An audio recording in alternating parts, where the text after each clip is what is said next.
نحمده ونصلي على رسوله الكريم أما بعد فأعوذ بالله من الشيطان الرجيم بسم الله الرحمن الرحيم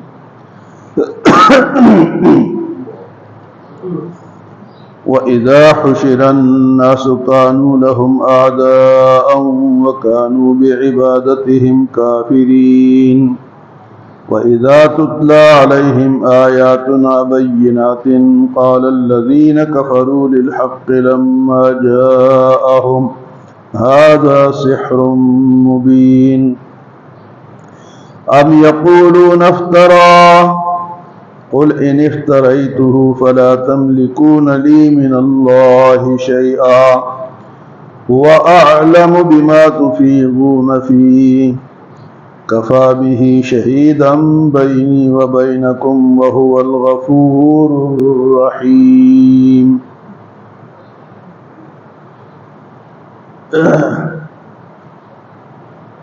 مسلمان کا جو عقیدہ ہے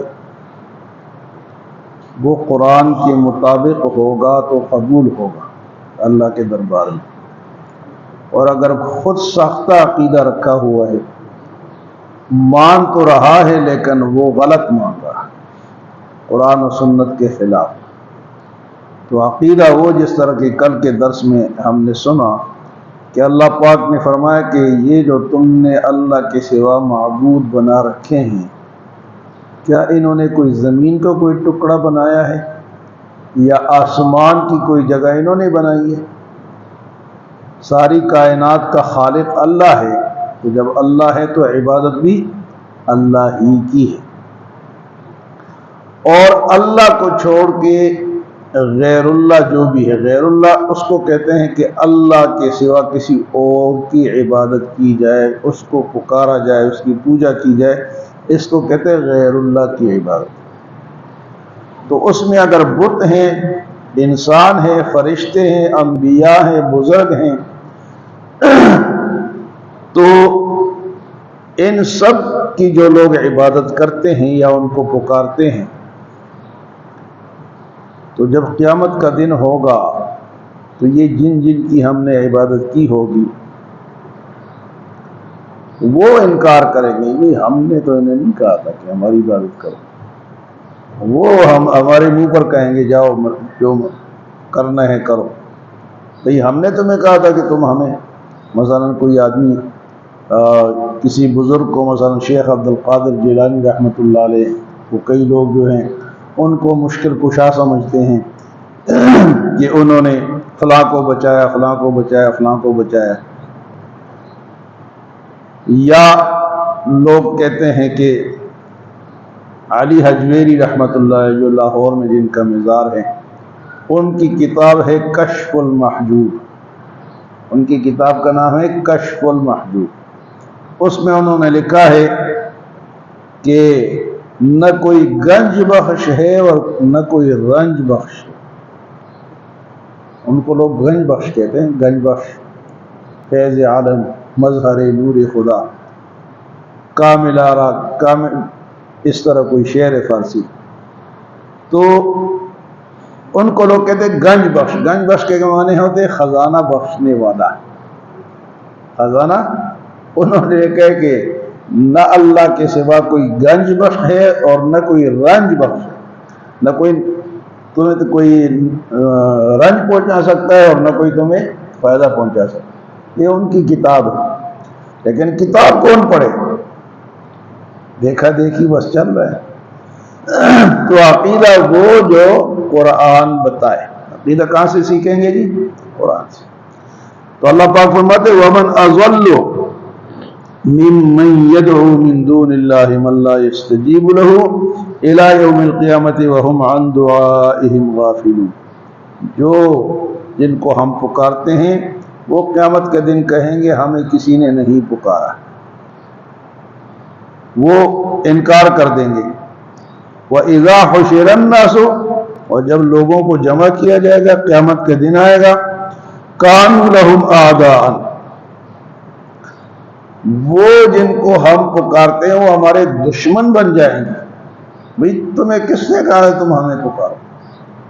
کانوا لہم اعداء، وہ پکارنے والوں کے اب تو ہم ان کو پکارتے ہیں، اور قیامت کے دن وہ ہمارے مخالف بن جائیں گے۔ کانوا لہم اعداء وکانوا بعبادتہم کافرین، اور وہ ان لوگوں کی عبادت سے انکار کر دیں گے جنہوں نے ان کی عبادت کی ہو۔ تو بھئی جب وہ انکار کریں گے، اور اللہ بھی فرماتا ہے کہ زمین میں نے بنائی، آسمان میں نے بنائے، تو میری عبادت کرو، تو ان کی عبادت کیوں کرتے ہو؟ چھوڑ دو، قرآن کے مطابق عقیدہ رکھو۔ اور جب قرآن کی تلاوت کی جاتی نا، قرآن یہ اثر والی کتاب ہے، جب وہ کافر دیکھتے کہ اس کا اثر ہو رہا ہے تو کہتے یہ تو جادو ہے۔ جواب کیا دیا جاتا تھا؟ بھئی جادو کس طرح ہے؟ یہی عربی کی کتاب ہے، تمہارے سامنے پڑھی جاتی ہے، تو وہ کیا کہتے ہیں وَإِذَا تُتْلَىٰ عَلَيْهِمْ آيَاتُنَا بَيِّنَاتٍ، جب کھلی آیتوں کے ان کے سامنے تلاوت کی جاتی تھی، قَالَ الَّذِينَ كَفَرُوا، تو کافر کہتے تھے للحق، اس حق کو، لما جاءہم، جب یہ حق ان کے پاس آتا، ھذا سحر مبین، یہ تو کھلا جادو ہے، ھذا سحر مبین۔ حضور صلی اللہ علیہ وسلم سے کہا کہ چاند کے 2 ٹکڑے کیے جائیں، آپ نے اشارہ فرمایا، چاند کے 2 ٹکڑے ہو گئے۔ تو جب چاند کے 2 ٹکڑے ہو گئے تو انہوں نے کہا ھذا سحر مستمر، یہ تو چلتا ہوا جادو ہے، کھلا جادو۔ جس طرح وہ انجینئر مرزا ہے نا، وہ آج کل لوگوں کو کہتا ہے کہ اگر اچھا وہاں پر یہ کام ہو گیا تو اب کر کے دکھاؤ۔ یہ 2 باتیں یاد رکھیں، ایک معجزہ اور ایک کرامت، یہ ہے تو سچ حق، لیکن معجزہ بھی اللہ کیا۔ چاند کس نے 2 ٹکڑے کیا؟ اللہ نے کیا، پیغمبر نے تو پیغمبر کے ہاتھ پہ ہوا، پیغمبر نے خود نہیں کیا۔ اسی طرح اگر کوئی بزرگ کوئی دعا کر دے، کوئی اس طرح بات ہو جائے، اچانک بیماری ختم ہو گئی، اچانک بارش شروع ہو گئی کسی بزرگ کی دعا سے، تو اس کو کرامت کہتے ہیں۔ تو یہ کرامت روز روز نہیں ہوتی، اور نہ اس بزرگ کا کام ہے کہ وہ روز کر کے دکھائے، وہ ہو گئی ایک دفعہ اللہ کی طرف سے، وہ کرامت ہو گئی، اب وہ روز روز نہیں ہو سکتی کہ اب بھی کر کے دکھاؤ، اب بھی کر کے دکھاؤ، ایک دفعہ دکھا دیے تو اب روز۔ تو وہ جب قرآن پڑھا جاتا، وَإِذَا تُتْلَىٰ عَلَيْهِمْ آيَاتُنَا بَيِّنَاتٍ، جب کھلی آیتیں ان کے سامنے تلاوت کی جاتی، قَالَ الَّذِينَ كَفَرُوا لِلْحَقِّ لَمَّا جَاءَهُمْ، اور کافر کہتے جب حق ان کے پاس آتا، ھذا سحر مبین، یہ تو کھلا جادو ہے۔ دوسری بات وہ یہ کرتے تھے، ام یقولون افترا، کہ حضور صلی اللہ علیہ وسلم یہ اللہ پر بہتان باندھتے ہیں، جھوٹ باندھتے کہ یہ اللہ کا کلام، ام یقولون افترا، یہ افتراء کرتے ہیں، جھوٹ باندھتے ہیں۔ تو اس کا جواب اللہ نے حضور کے ذریعے سے یہ دیا کہ قل، آپ فرما دیں، ان افتریتہ، اگر میں یہ جھوٹ بولتا ہوں، فلا تملکون لی من اللہ شیئا، تو اللہ کے پاس پھر تم مجھے نہیں بچا سکتے۔ اگر میں اللہ پہ جھوٹ ہوں، اللہ مجھے پکڑیں گے نا، تمہیں تو کچھ نہیں کہیں گے۔ بھئی ایک آدمی بات کرتا ہے کہ سچی بات ہے، اور میں اپنے طرف سے نہیں کہتا، قرآن کی طرف سے یا حدیث کی طرف سے کہتا ہوں، تو اس کی بات تو پھر سچ ہے۔ پھر حضور صلی اللہ علیہ وسلم نے ان سے یہ بھی فرمایا کہ بھئی 40 سال تمہارے درمیان میں رہا ہوں، نبوت سے پہلے، نبوت تو 40 سال کے بعد ملی ہے۔ تو فرمایا کہ ان سے کہو، بلکہ قرآن میں 11ویں سپارے میں یہ گزر چکا ہے کہ لقد لبثتمونی، میں تمہارے اندر رہا ہوں، 40 سال رہا ہوں، تو 40 سال میں کبھی تم نے مجھے دیکھا ہے کہ میں نے جھوٹ بولا ہے؟ ایک تو ثابت کرو کوئی ایک جھوٹ بولا ہو، بار بار تم نے تجربے کیے، تو کوئی جواب اس کا 40 سالہ زندگی آپ نے پیش فرمائی کہ اب تم کہتا ہو کہ اللہ پہ جھوٹ، 40 سال میں نے نہیں بولا، اب بولتا ہوں۔